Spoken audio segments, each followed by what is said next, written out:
On this episode of China Unscripted, Europe is reeling in the wake of Russia's invasion of Ukraine. And China is trying to play both sides, keeping strong ties with Europe and Russia. But it's failing. Welcome to China Unscripted. I'm Chris Chappell. I'm Shelley Zhang. And I'm Matt Ganeshta.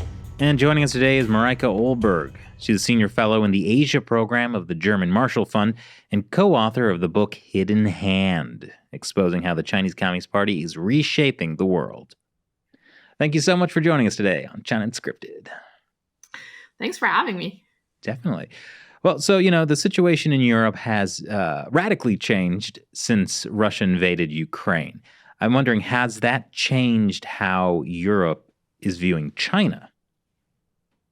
So far, the largest part of the discussion has obviously been about how large parts of Europe were fundamentally wrong about Russia and how they completely, underestimated what Putin was going to do. However, we're beginning to see some voices saying that, we've made a lot of mistakes on Russia. And especially in Germany, where I'm based, we've made a lot of mistakes increasing our dependencies on Russian gas, Russian oil, Russian, resources to such a degree. Let's maybe not repeat that mistake with other authoritarian countries. And then, of course, the most important example that would always come up is China. I still think it's going to be a while before we really get to like a more fundamental debate of how we can actually, reduce our dependencies on China. But it's been brought up. And the overall debate environment has just changed quite a bit. Could you tell us what Germany's dependencies are on China right now?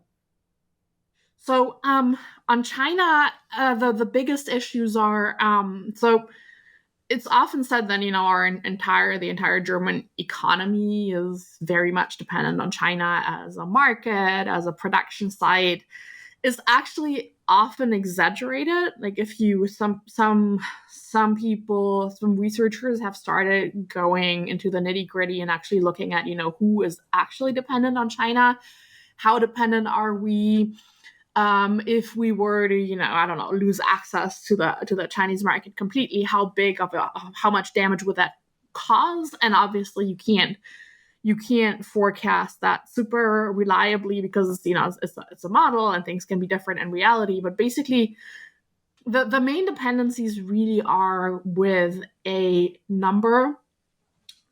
fairly small number of large and influential companies that have really made themselves dependent on China, both for production, but also for sales. That's the German automotive industry plus a couple of other companies. And then when you look further into that dependency, you find out is actually it's not really a one-sided dependency. It's more of an interdependence because a lot of the value that is created is actually, a lot of the jobs that are created are actually in China. So if, say, the Chinese government were to decide, we want to punish Germany for doing X, Y, and Z that angered us terribly, then if they were to, cut those companies off, yes, they would hurt Germany, but they would also hurt themselves because a lot of those jobs are created in China. A lot of this value is created in China. So yeah, they definitely be hurting the shareholders of those companies, but the impact on jobs in Germany wouldn't be as large as it's often made out to be. So that's a good thing. So once we actually get to a factual debate on dependencies on the Chinese market, I think we will find that we have a lot more options than we often think we have when people pretend that we're so terribly dependent on China, and so nothing we do, we have to simply go with what China demands of us. We're going to find out that, we're actually not that dependent, and those dependencies go both ways. Well, I think one of the things the Russian invasion of Ukraine has kind of brought to light is that it seems like there is sort of this authoritarian bloc being created by China and Russia. You mentioned at the moment there's sort of this interdependency between Germany and China, but could we be seeing the rise of essentially like China and Russia forming a bloc that can just exclude Western powers and function without their economies? So I'm slightly wary of anything that posits that there is like a super that China and Russia are best friends forever and are gonna form like Xi Jinping gave Putin a best friend medal. Oh yeah, Surely. that's totally true. Like maybe that was a bad choice of word. He did say we're really good friends.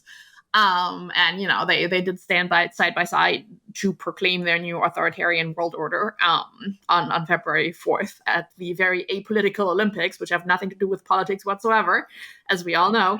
Well said. So I'm not saying that there's no alignment between China and Russia. I do think that what holds them together is their like mutual hatred of the West and of the United States.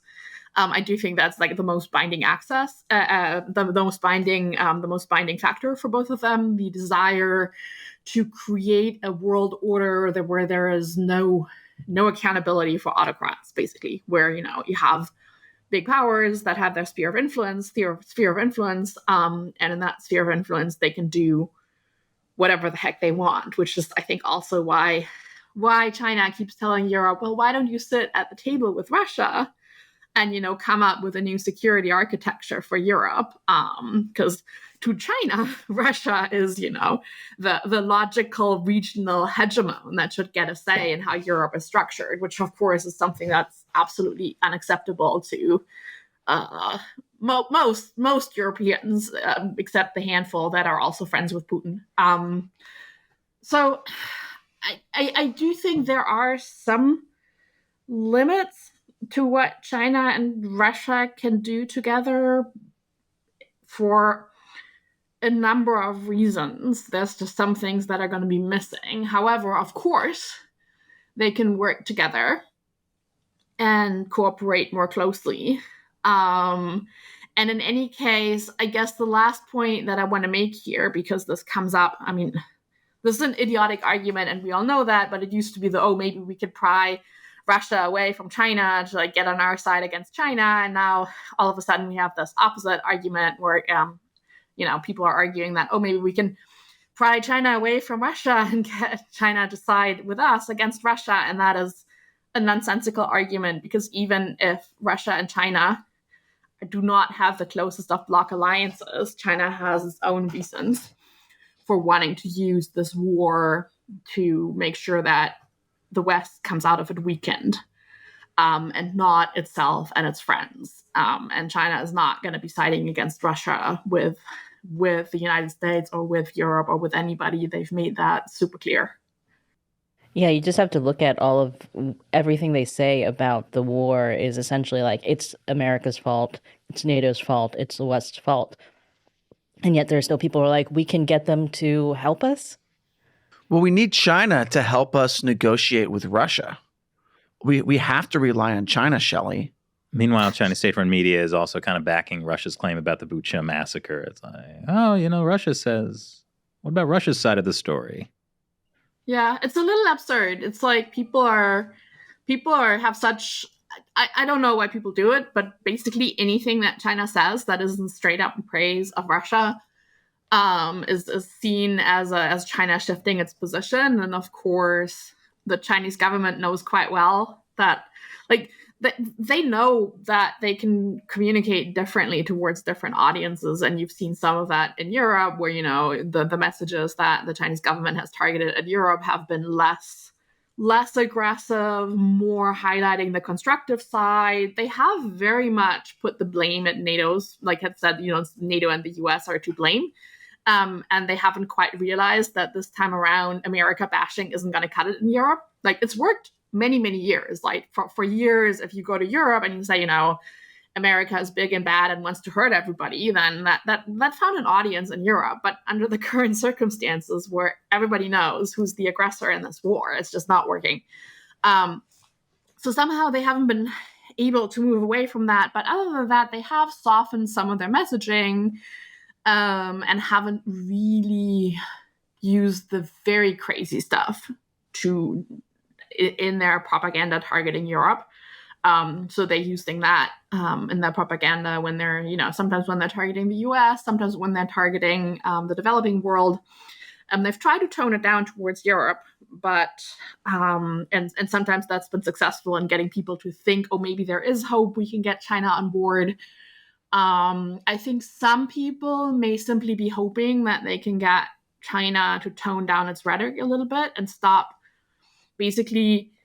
tone down its rhetoric and stop giving this full rhetorical cover to Russia in this war. Like, I don't think everybody's necessarily that stupid that they think China is going to side against Russia, but maybe some people are hoping that if China were to tone down its rhetoric, that would also help in providing less cover to Russia. The idea being that right now, basically, China is running around the world with its foreign ministers and other politicians getting other countries to sign on to the Chinese and Russian view. Wang Yi going around getting statements from other foreign ministries around the world, basically getting up the numbers, trying to shore up support for the Russian/Chinese position. And if China were to stop doing that, that would also help. It would, stop undermining the EU position, the European position directly. But I think we all agree like that hope is most likely misplaced. I don't see China playing a significant role in any of this, and I don't even see China toning down its rhetoric, except when it's talking directly to Europeans, which then is useless if it keeps using the same talking points that are Russia's at home and when talking to other countries. Do you think they just haven't realized that their messaging isn't as effective as it used to be? Like, have they just not pivoted completely yet? Or is it just that they fundamentally, because they have to be opposed to NATO, for example, that they can't fully shift and make Europe feel better about their position? I think it's probably a mix of three things. One is that I do think their understanding of European dynamics is not great. Like, they have some understanding of inter-European conflict. Like, they know that they can get Hungary to side with China when it comes to, certain statements. They know that there are certain rivalries between different countries inside the EU that they can exploit if they're smart about this. But the Chinese government does not have a great understanding of the dynamics, the inner dynamics in politics inside European countries. You can see that when sometimes they will, do events with people that are completely marginalized in Europe, but are then, trotted out as the great supporters of China. So that understanding of the inner European dynamics is simply not big. Why do you think that is? I'm just curious because, it seems like China perfectly understands the political divide in the United States. And how to exploit that. And but why don't they understand the subtleties of Europe? I mean, obviously, I have to speculate here. I don't know why why the Chinese government is ignorant on that. My guess would be that it's simply not seen as that relevant. Like, the way that the CCP frames the world is very much centered on big powers. If you look at how the CCP frames any conflict, whether it's that in its own neighborhood or whether it's a conflict in Europe, it's very much about the US being the big bad hegemon that is then coercing its proxies. Wow, that's really Cold War thinking. Yes, that's what makes all of this, Cold War mentality talk of Chinese spokespeople so ironic. It's very Cold War bloc thinking. It's us versus the United States. And any smaller power, I do think, they keep saying this in their own propaganda that, those countries are only proxies for the US and Europe is just a proxy, and, Europe is suffering while the US is profiting from this war. So I really think they don't really view most countries around the world as independent actors, as independent countries that have agencies, that have legitimate interests of their own, that are completely separate from the US's, but happen to align with those interests of the US to a certain degree. Like, that's just not a category that exists in the political thinking of the parties. If you don't agree with China on something, or if you take action against China, it can only be if you're a small country because the US put you up to it. I mean, if you look at, how China is framing its conflict with the Philippines, if you look at how it's framing its conflict with Lithuania, where it's also, Lithuania is basically said to be a running dog of the US, which no, Lithuania has its own interests. Same for Australia. Like, the Chinese government, the CCP simply cannot imagine that Australia, Lithuania, the Philippines, Vietnam, any country is acting out of its own interest rather than simply being instigated by the US. So I do think in that regard, maybe the party is falling victim to its own narratives. That, why would you look at what those countries think if your own narrative that you repeated so often that you now believe in it is that they are only acting as US proxies? So, of course, you look at what the interests of the US are, not what those stupid proxies are thinking or doing. So I think that's part of the reason. Why else does China not understand this? What's going on? I think, or why else does China say NATO is to blame or the US is to blame? The way I've put this since the beginning of this war is it feels like both Putin and Xi Jinping are drunk on their own rhetoric of great changes unseen in a century. They've repeated so often that, the world is undergoing change, the US is in decline, China and other powers are on the rise. I do think that's something that really, that belief fundamentally informs their decisions. And that's also why I think the CCP was so upset when Europe told it you're on the wrong side of history, because determining the right side of history, that's the prerogative of the party. And no, you can't have, Europeans go do that. And that's why they immediately shot back, no, you're on the wrong side of history, because again, in their view, history is moving in a direction where the US is declining and China is rising, and everybody who doesn't fall in line is on the wrong side of history. Well, that's a social evolution of Marxism, communism. Like, inevitably, society moves towards communism, socialism, communism. So, of course, they're on the right side of history.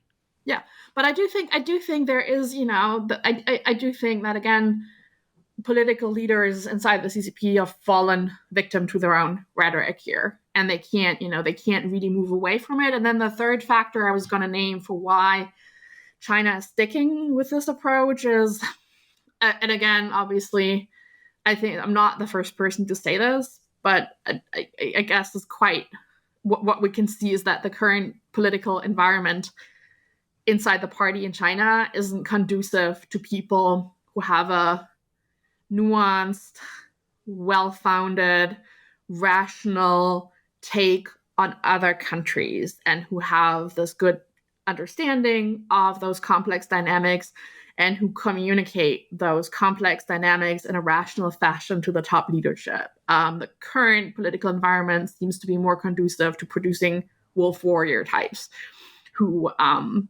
confirm to the top leadership its own biases, its own views of the world, and therefore probably significantly help reinforce those biases. So those are the main three reasons why I think China isn't moving away from this blame NATO, blame the US rhetoric. That last point is really interesting because it makes me think about after the Tiananmen Square massacre, the party instigated this whole patriotic education campaign because they didn't want university students getting the idea that they could start protesting the party or for basic human rights. And now you have like a couple generations of people who have grown up under this sort of rigid ideological framework, and now they're getting into positions of power. And like, did that actually come back to bite the party in the end? It solved one problem for the party, but then just created another massive issue. Something to ponder. Quite possibly, yeah. I do think, again, there's still people in the government right now that didn't necessarily grow up in those times. And I think they're just being sorted in other ways. And, the people that are more likely to have differentiated, nuanced views, or just eliminated fairly quickly or marginalized. I mean, marginalized fairly quickly and not in a position where they can tell Xi Jinping the bad news. Just like I could imagine that right now in Russia, people don't want to give Putin bad news. Nobody's vying for that position where you give Putin the updates on the war. No one wants to be sitting on the other end of that really long table. Yeah. It just seems like a bad spot to be on that terrible table. So Here, drink this. Yeah. Oh God. It's kind of absurd how asking someone to drink tea, because to me it's got such a Chinese meaning of simply bringing someone in to give them a lecture on how they need to be more constructive. But of course, in the Russian context, it takes on a more sinister. Radioactive. They've subverted tea. That's their greatest crime. Well, I do think that there's something about the entire when you were talking about how nobody wants to be the person to give Xi Jinping bad news or Putin, like there's something about the entire way that the Chinese Communist Party is set up that, everybody is afraid of being the bearer of bad news. Like nobody wants to be, for example, the city that zero COVID doesn't work in, right? No one wants to, you just never. So even if you had this nuanced view or you thought that, maybe we're shooting ourselves in the foot by being so aggressive, you're not going to say that if you want to keep your job intact, et cetera. Yeah. Which really isn't new. I mean, nobody wanted to tell Mao, hey, you know what? Maybe farmers should farm. Yeah. It's been a real problem. The ironic part is, of course, it's been identified by the party as a problem. And for years, the party actually had campaigns to counter this, 报喜不报忧, like only reporting the good news and not the bad news. They were trying to counter that.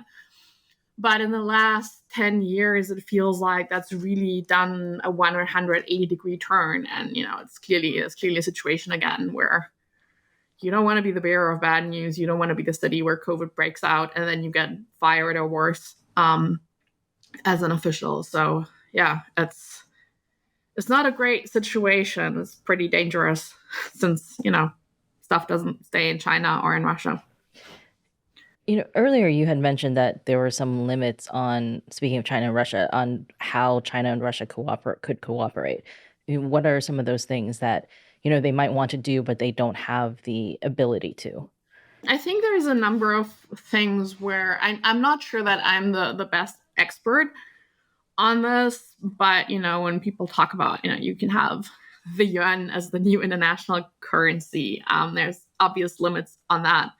On the use of the renminbi as the international currency. There's just simple steps that the CCP is not going to take that would be necessary to for the yuan to actually replace the dollar. It's so far away from becoming that that it's the idea itself right now is still considered absurd by many. So there's simply certain things that if you're an authoritarian country with little international trust, with little trust internationally put in your domestic institutions, that are harder to do, for which you need to have a functional legal system, a functional rule of law for others to actually trust you, to put their trust in you, that it's not going to be completely politicized.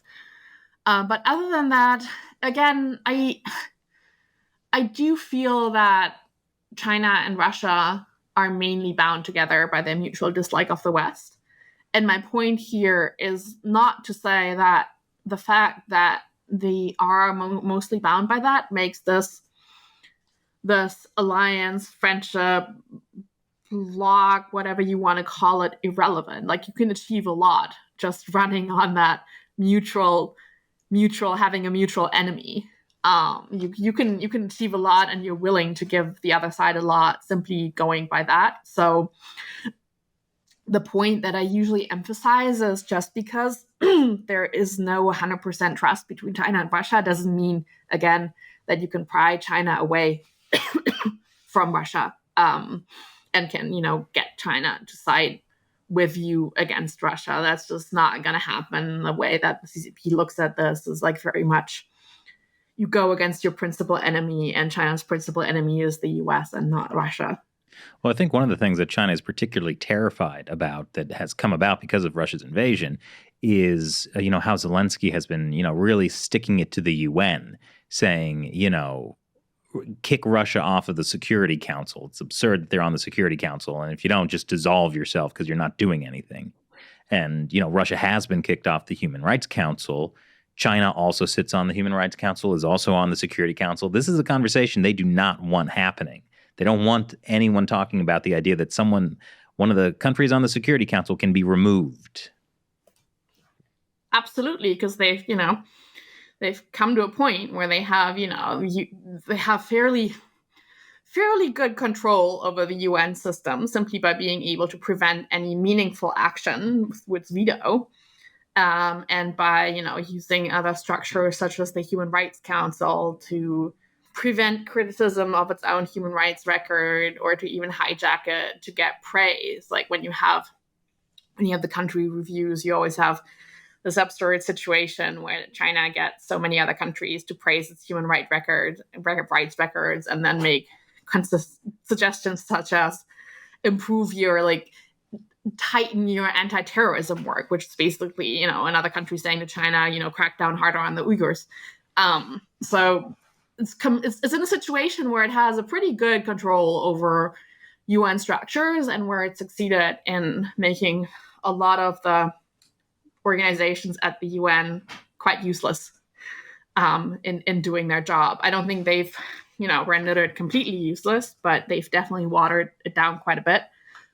So seeing the tide turn on that is, of course, viewed as a huge threat on the gains that China has made on that front.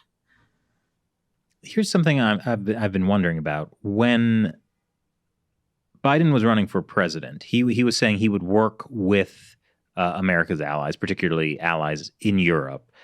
And this was kind of in the framework of doing something to counter the Chinese Communist Party. Do you see that having happened? Yes, to a degree. Like you have a lot more coordination mechanisms where both sides of the Atlantic come together to discuss, China. The current war in Ukraine, Russia's war of aggression in Ukraine, has certainly also actually strengthened the transatlantic alliance and has brought them more closely together. So I think there's always room for improvement. And I often criticize my own government, the German government, for having been way too much focused on engaging China and on making economic gains. I think there are definitely parts in the US, certain businesses, certain lobby groups that actually are a little too German for my liking and trying to push the US government in that direction. But by and large, I guess there has been progress on working together. Those things are hard. Making progress on international cooperation is hard. So, of course, I am perpetually disappointed, but I also don't want to pretend that nothing has happened, because that would also be wrong. There has been significant progress. It's more a question of, is it going to be enough? And is it going to be fast enough for the challenge that we're facing? Could you give us any specifics? I'm just curious. The US and Europe, they meet very regularly. They have a ton of working groups on different topics, such as, trade and technology. They have all those mechanisms where they meet and where they coordinate. I'm usually not part of those conversations, so I, can't give you details on what they're actually talking about beyond what's being released. But again, progress has been quite big, at least from the outside, compared to what you had before in terms of lack of coordination, lack of talking about this. I think there has been some progress made in getting Europeans more interested in Taiwan.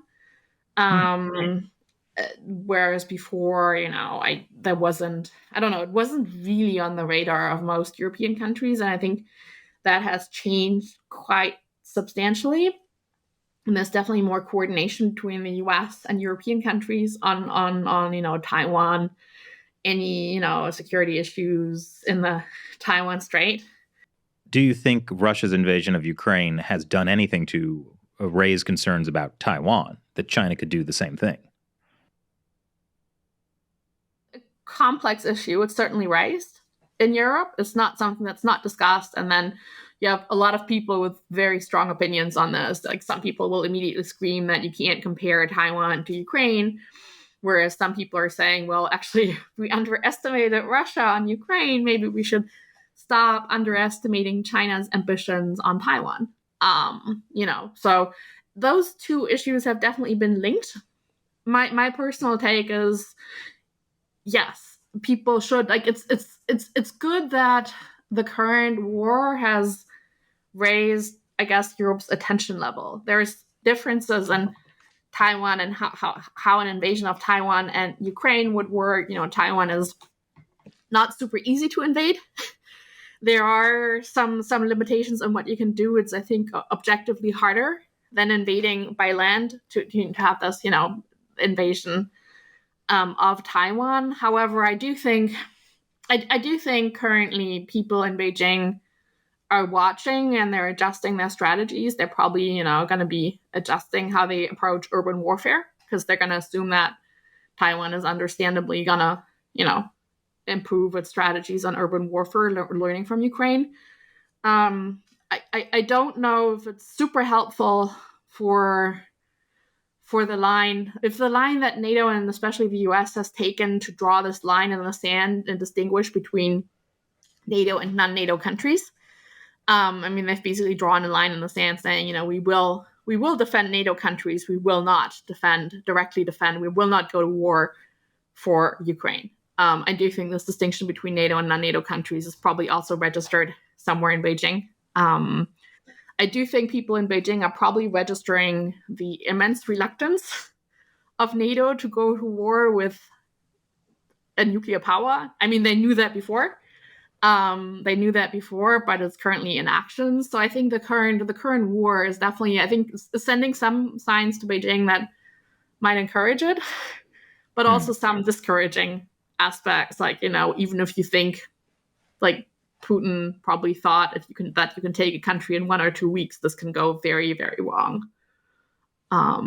So in any case, I don't think Ukraine and Taiwan are directly comparable, but I do think it's very important not to commit the same mistake again that we did with Ukraine, that just because we think something is irrational, that the other side also thinks an invasion is irrational. Because people might just have different standards by which they evaluate the pros and cons of taking such a big step. Well, on a related note, I'm curious how Europe is sort of handling the situation of being very dependent on Russia for a variety of things. How they are dealing with the fact that they have to, deal with this in this kind of wartime situation, because if something ever breaks out with China and Taiwan, or there's some other kind of situation, the world is very dependent on China. The U.S. gets most of its medicine from China. So we need to see the lessons of, like, how is Europe becoming less dependent on Russia in the midst of this? Because we might have to do that with China. So they've kind of come up with expedited plans to replace Russian, energy. I can speak mostly to what Germany has been doing, and we've sent our Minister of Economy to Qatar to cut a deal with the Qatari government, right? So they're making all kinds of, they're basically looking for solutions all over the place, and some of those solutions are better than others. However, I think most of them can probably be justified in the short term. It's like, if you need to make yourself independent of Russian oil and gas as fast as possible, then of course you're going to be doing things that you weren't willing to do before. So they're expediting that. They're not willing to cut it off, to say we will stop importing oil and gas. They have, I think, very recently agreed at the EU level to stop importing Russian coal at I think in mid-August, which coal is fairly insignificant compared to oil and gas. But they've agreed on that at the EU level. In the German case, they're trying to get away from that dependence as fast as possible. But of course, that's really not fast enough for Ukraine. I think it's just simply taking too long. That's one thing. And that's the other thing that I worry about when it comes to dependencies on China, which of course, you have big companies that are dependent on China as a market or as a production site, but you also do have those dependencies such as in medicine. And I feel like without the incentive of like a concrete war, like without being in this crisis situation, reducing those dependencies is probably going to move too slowly. Right now, we see that with Russia, we have this very concrete crisis where continuing as before has like very high costs for Ukraine.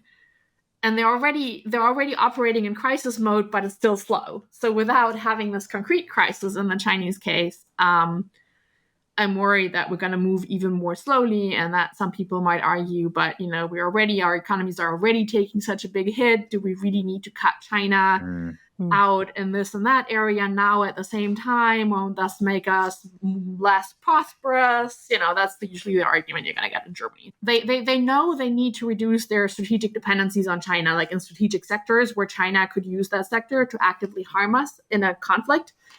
They have written that in the German case into their coalition treaty. We currently have a coalition government in Germany between three parties, and in their coalition agreement, it basically says we have to reduce strategic dependencies on China.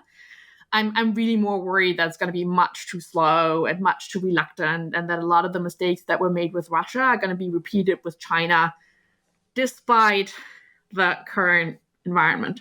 I mean, I wonder, when you said earlier in the podcast about Germany's dependencies on China and how sometimes the perception of the dependency is like the dependency is greater than the actual dependency. I wonder if that's also kind of slowing down the process, because then you're more likely to have people argue things that like it's just too big, like we need them, like we can't, and then you have the pressure from the companies that are making a lot of money in China that don't want to have to pull out or reallocate or whatever.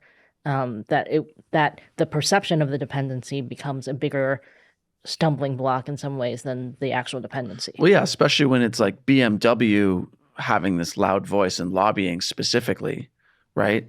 I mean, you have a distortion of reality when you have a small number of large, powerful companies that are sort of pushing a particular worldview.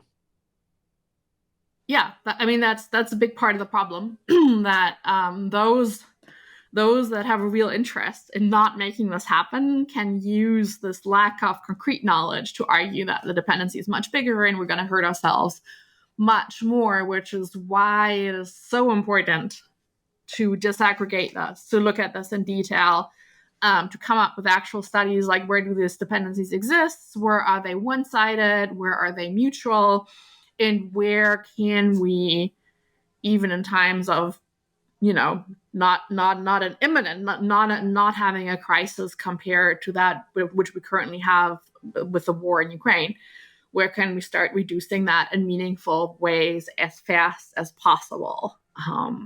That's really the work that we need, to look at it in detail and then get going on it and not repeat the same mistake. But it's going to be, I think, a bit of an uphill battle.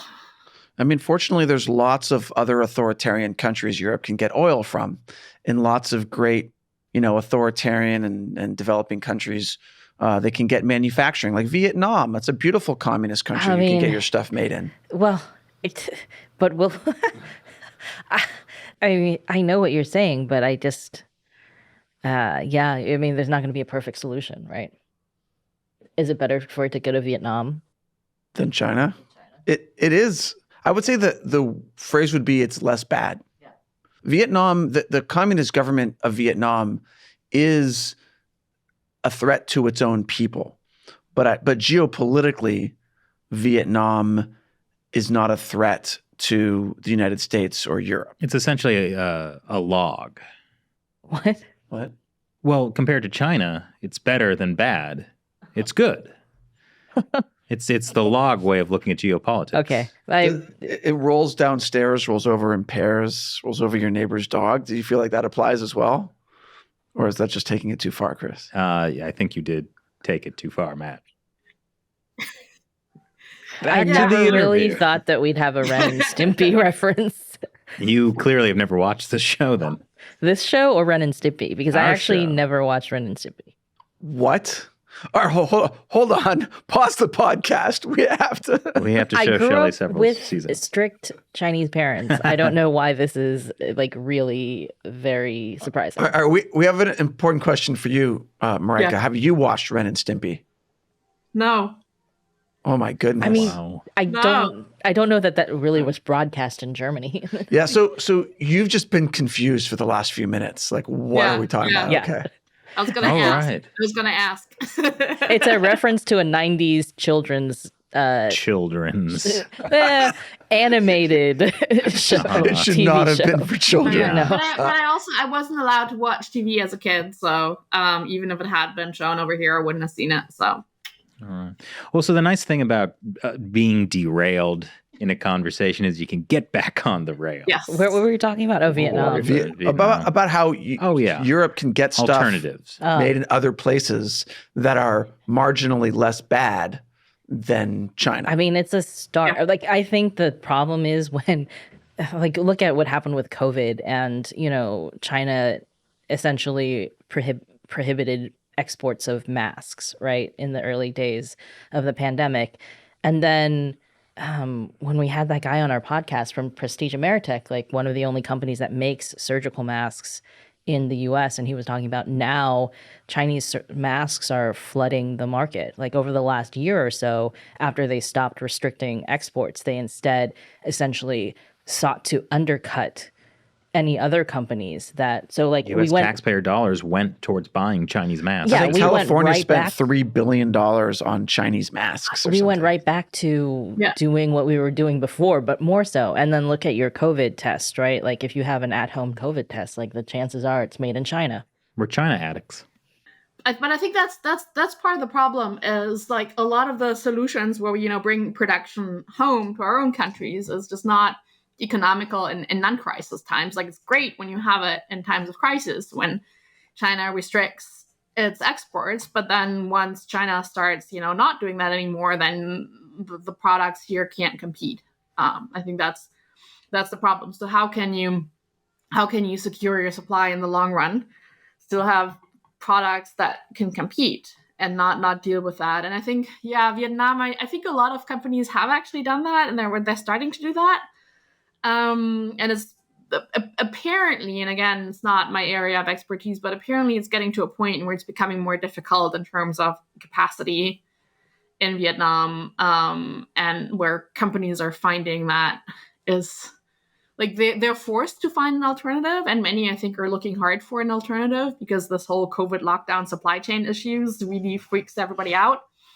But it's also that China has been in that spot for so long. It's like simply very specialized in providing these manufacturing services, and that is possible, but not super easy to build that up quickly elsewhere. So that I think is some of the problems that some of the companies are facing. But I also think that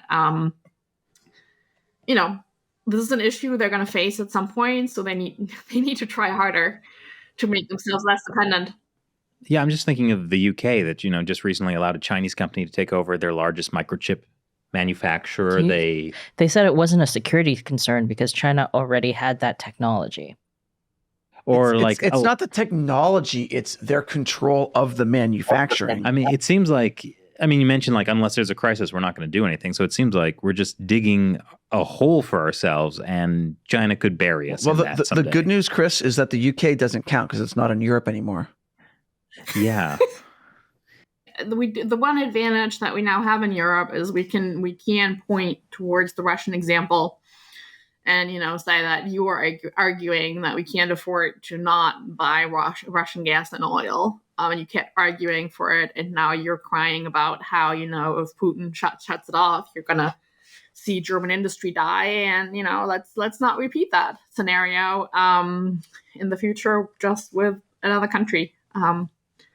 So we now have good arguments. It's more a question of is the voice of those arguing for that going to be strong enough to argue against fairly big, reasonably politically influential companies in Germany. And that is, it's not exactly a fair fight. Do you think that China's attitude towards Europe, like even pre the Russian invasion of Ukraine, has had any effect on how Europe has seen China over the last few years, like with COVID?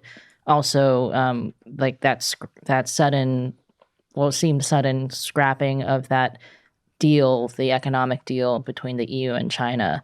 Like, were there things happening already pre-Russia that were affecting Europe-China relations? Yeah, absolutely. This is not something that's now coming out of the blue. Relations between Europe and China had been souring for several years, and for a number of reasons. One of them was, like, I don't know, people used to say, China and Central and Eastern Europe were really close. That was never really the case, and in part that was because Central and Eastern European countries had hoped for much more investment from China, and that just never really came through.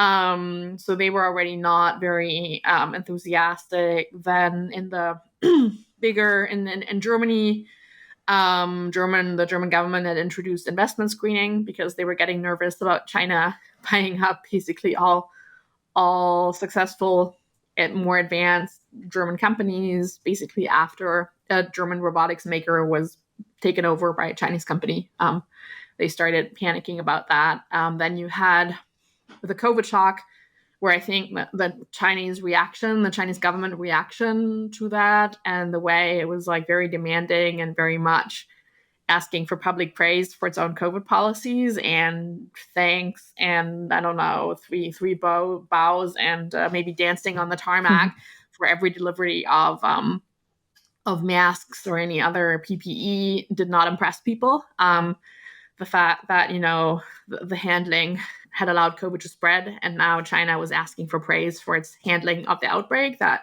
did not go down well. And then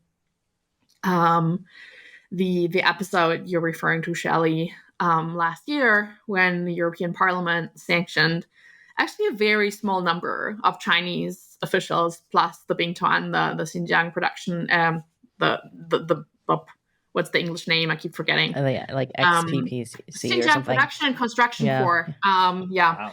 When they sanctioned them, plus a small number of fairly minor officials, then China hit back with like very major sanctions against parliamentarians and against think tanks, including my former employer, Merrick's.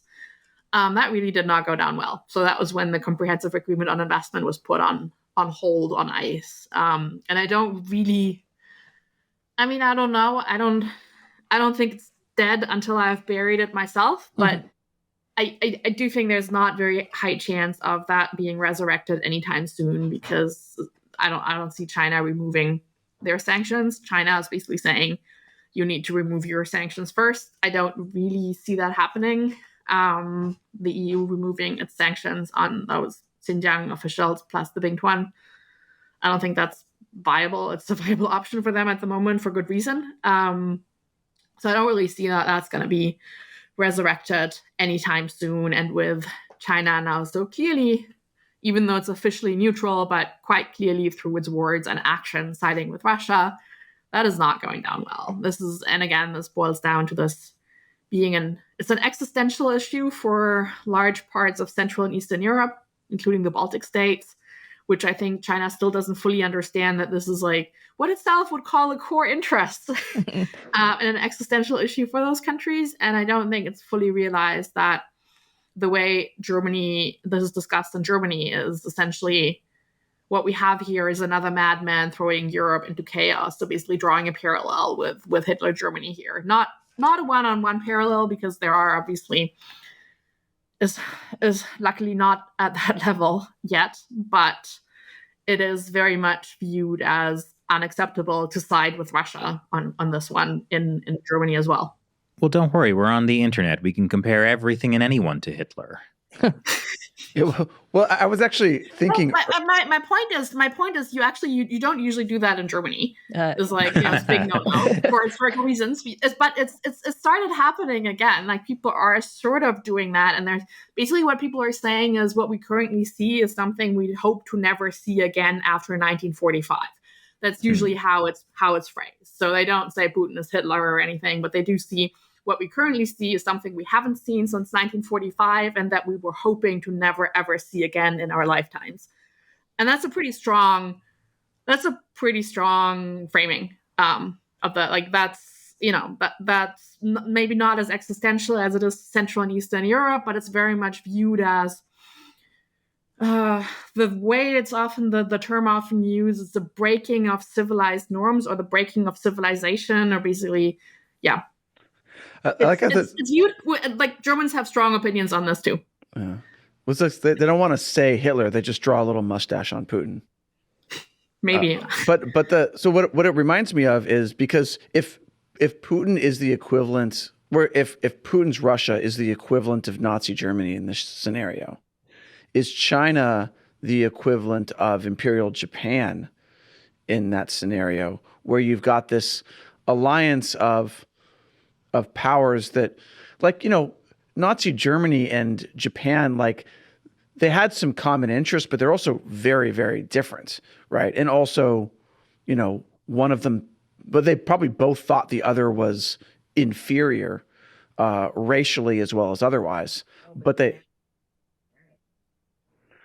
so, like, this is like a weird thing, right? And so, like, the China-Russia alliance also seems to be like, you've got so many cultural differences and ideological differences, like that.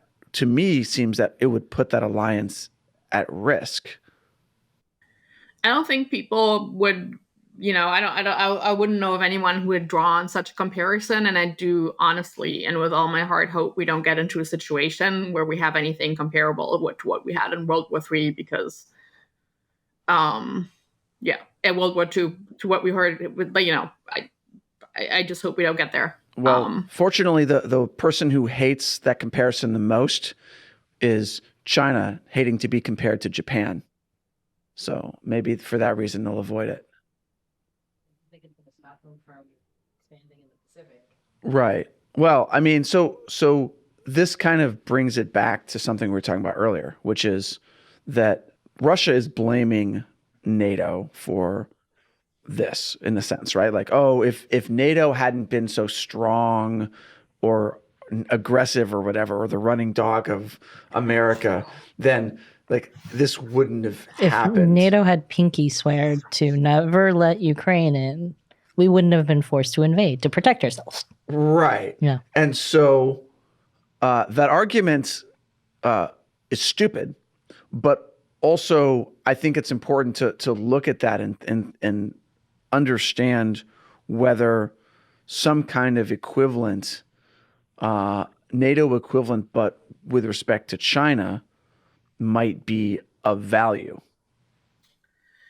So I think one thing that China has done in this war is, and this kind of what puts it in this weird position, because, it talks about Russia's legitimate security interests, but then it's also always very quick to point out that, Taiwan and Ukraine not the same, because Taiwan is not a country, and Ukraine, we're not going to comment on what Ukraine is because we don't want to offend Russia, but we're not going to say it's not a country because we do recognize it, and we do have a security agreement with Ukraine. I think China basically promised to defend Ukraine in case it ever suffered a nuclear attack. I think that was in the agreement. So they can't fully say, Ukraine is just a part of Russia. But they're very quick to point out that, Taiwan's different because it's not a country, and nobody recognizes Taiwan as a country, as the Chinese government would say. So I think what they're doing right now, while they are trying to give maximum support to Russia, I think they also do try to keep up the rhetorical framework that basically says, of course, it's completely our legitimate interest to take Taiwan because it's not a country and it's ours. And when we do that, it's not even going to be comparable to what Russia is doing in Ukraine, even though I don't think they've come out and directly said that, but that's kind of implied. It's not going to be comparable because, that's simply a province of ours, and we have every right. And I think they've tried to incorporate that in much of their language. And I think at some point, I forgot where the reference was. Maybe you can help me. But at some point, they made this comment how China is the only country that hasn't, realized full national reunification. They included that in the statement as part of a commentary on the war in Ukraine. So they're trying to keep laying that rhetorical groundwork on basically denying Taiwan the right to exist as, an independent political entity. And it runs into trouble drawing direct comparisons with Ukraine because it also recognizes Ukraine as an independent country. So it's a difficult position, but then again, hypocrisy is not really a huge problem for the CCP. So they're doing their best. Well, Taiwan has certainly become a fracture point for Sino-European relations. Like we were briefly mentioning Lithuania, but maybe we could talk about that. Like, is that situation where Lithuania showed really like a minimal level of support for Taiwan, and China freaked out and essentially launched a trade war with the country? Is that like being taken as a warning for the rest of Europe? I'm sure it is. I'm sure it's had the effect that China wanted it to have.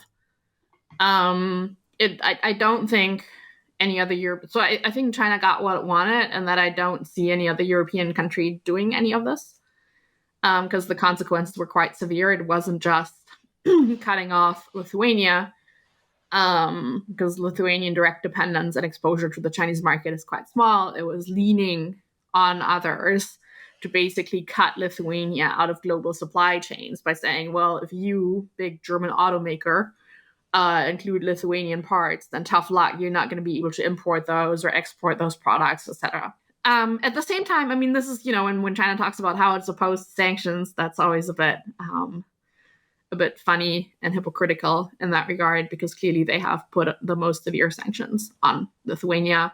But the way it's currently being handled, maybe just to quickly talk about that, currently China is basically leaning on Europe to say, well, of course, we have never done anything to Lithuania. They they deny that they're doing anything. But if you wanted this thing that doesn't exist, we think doesn't exist to go away, you could completely solve everything by renaming the representative office. So that's kind of been the latest. It's like the stop hitting yourself argument. Yeah. I mean, I think it's. So you mentioned, threatening German auto manufacturers with not having Lithuanian parts, that kind of thing. Has Europe kind of caved to that? It's very difficult to get the details. There's been this letter that got leaked where the German Chamber of Commerce and the Baltics wrote to the Lithuanian government saying, look, if you don't improve your relations with China, we're going to have to cut you out of our supply chain. So that leaked. It's been very difficult, at least for me. Maybe some people have more inside information here than I do, but it's been difficult to get at the exact extent, like how much this has happened. According to some people, China has not enforced this very strictly, including because of some pushback. But I personally can't tell you the exact extent, how much of it is enforced, where it's not enforced. I think they've kept it at a level where they can basically keep this as a latent conflict in the background, where Lithuania suffers some from it, but they don't enforce it consistently. So that they will also maybe face less backlash from the suppliers, and they're also, by enforcing it inconsistently, maybe hoping, because the EU has taken this to the WTO. So right now there's like this very long WTO process on this. So if China is like inconsistent on it, it may also argue that, Europe is making this up and this doesn't exist. So it's really hard to get the inside details here unless you work for one of those companies or one of the people involved in the negotiations. But the bottom line is, I think it's being enforced very inconsistently and loosely, so as to keep all options, keep up the pressure, but not cause too much backlash from all of Europe, I think. So just enough social and psychological pressure to try to make Lithuania cave without getting any backlash themselves. Sort of. They are still getting backlash, and Lithuania still has not caved. So it's not working, but I think they're keeping this at like this low level simmering conflict where it's not at the top of the agenda, but it's still relevant enough for Lithuania to maybe change its policy at some point. It strikes me as a pretty typical way of handling these things. Yeah, it definitely sounds familiar. Just keeping Lithuania relevant enough for Americans to occasionally look it up on a map. So do you think, tying this back to Taiwan, do you think, what lessons do you think China has drawn from Russia's invasion of Ukraine? You can maybe round out with that. Yeah. So one, again, I think I might have mentioned this at some point, but people in Beijing are probably currently studying urban warfare, probably studying the more like defense techniques, such as, the one that Finland has for itself, that basically just denies any invading country any movement. So I'm sure people in Beijing are updating their strategies on that. I do think, again, on the positive side, it has certainly I don't know whether people in the Chinese military before were convinced that they could have it easy in any invasion of Taiwan, but it certainly put the possibility of, even if you think you're going to have an easy time, you might not. So it certainly raised apprehension in that regard. But like I said, on the other hand, it has probably, and again, I'm speculating because I don't have any inside briefings from Zhongnanhai or from the People's Liberation Army, the people who argue that the U.S. is not going to intervene, probably have an easier time right now to make that case. Because of the way that in this Ukraine conflict, there's been like a line drawn in the sand, and the way that both Europe and the US have communicated that they're terrified, for good reasons, to go to war with a nuclear power. So there's different conclusions that are going to be drawn from this. And I just hope that the people who argue that this is an unnecessary, stupid, reckless risk are listened to. Do you think that the sanctions that the US and Europe have put on Russia have had an effect on how China thinks about invading Taiwan? Yeah, thanks for bringing that up. Yes and no. I think they're watching quite closely what the instruments are. And I'm sure that the Chinese government is going to work hard over the next couple of years to make China less dependent on, or less interdependent with the West, which I think it can do to some extent. I think there's going to be limits to what it can do, but it's going to work harder on that plan, which it was already pursuing before the war in Ukraine, right? Like, it was already trying to make itself less dependent on the West and to have more, basically be able to rely on itself and others that are not considered hostile. So it's going to accelerate that. there is, I think, going to be greater reluctance, both in the US and in Europe, to apply this full set of instruments on China rather than Russia, because China, like our economies, like China is more important for our economies than Russia is, despite any dependence on oil and gas. So I think China probably also knows that there's going to be greater reluctance on the part of Western actors to impose the full spectrum of sanctions. But I'm sure it's taking note, and it's figuring out how to preempt, how to get China in a situation where it can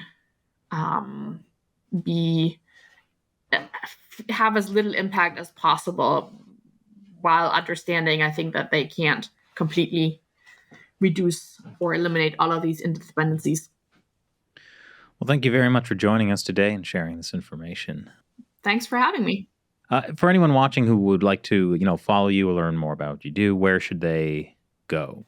You can find me, I guess you can find me on Twitter. You can find me on my employer's website at gmfus.org. And I've written a book together with Clive Hamilton on, CCP strategies to subvert democracies and reshape the world. So I don't know. Usually you can find me on the internet. Oh, the internet, where everyone's compared to Hitler. Well, really, thank you for joining us today. It's been great. Thanks for having me.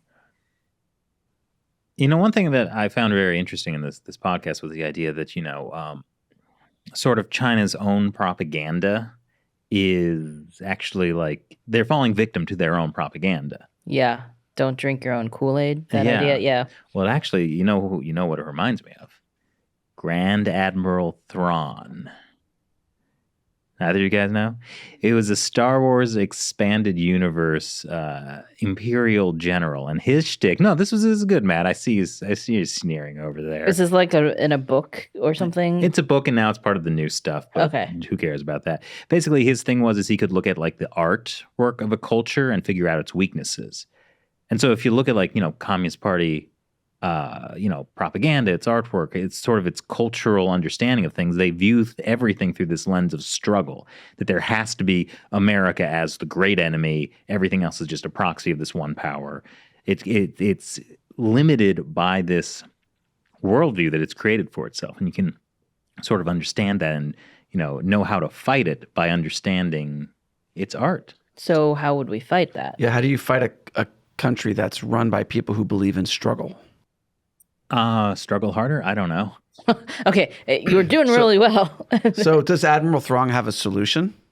I think sometimes he would use genocide. Okay. I mean, he's a bad guy. We're gonna stop this metaphor now because it is really in a way, he was literal Hitler. Space Hitler. Space Hitler. Let's not put that on a t-shirt. No.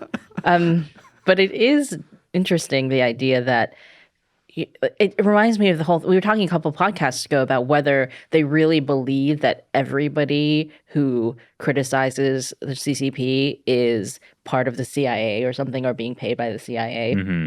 It's the same thing. Like, if they really believe that Lithuania is a proxy country for America. Yeah, it's a really limiting worldview, I would say. Yeah. If only being accused of being funded by the CIA meant the CIA would then see that and then actually give us money.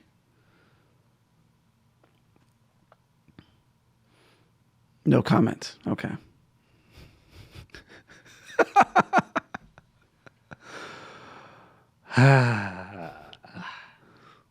I just want to be here in this moment with you, with us, them. Just feel it. It's so uncomfortable. Feel how your organs respond. Mind and body connection. It's a beautiful, beautiful thing. Thanks for joining us on China Unscripted. I'm Chris Chappell. I'm Shelley John.